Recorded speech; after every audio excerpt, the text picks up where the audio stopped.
আমাদের মা বোনেদের ভোট ব্যাংক হিসেবে ঠাহর করে তাদের মর্যাদার দাম ঠিক করে দিচ্ছে তৃণমূল বিজেপি দুই দলই। তৃণমূলের ভাবখানা এমন যেন সরকারি প্রকল্পের টাকা দিচ্ছে বলেই সন্দেশখালীর মতো নারকীয় ঘটনা ঘটানোর পারমিশন ওদের দিয়ে দিয়েছেন বাংলার মহিলারা। আরে প্রকল্পের টাকা মানে তো সরকারি টাকা, আমাদের টাকা।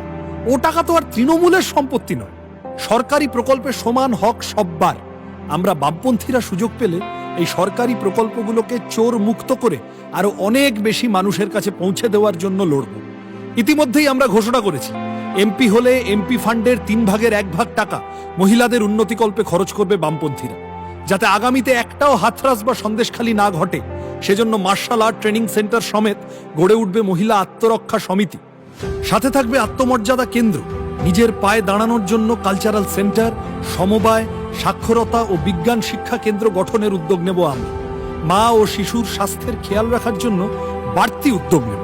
শ্রমজীবী মহিলারা যাতে পুরুষদের থেকে কম মজুরি না পান, সেজন্য লড়াই করব পার্লামেন্টের ভিতরে ও বাইরে।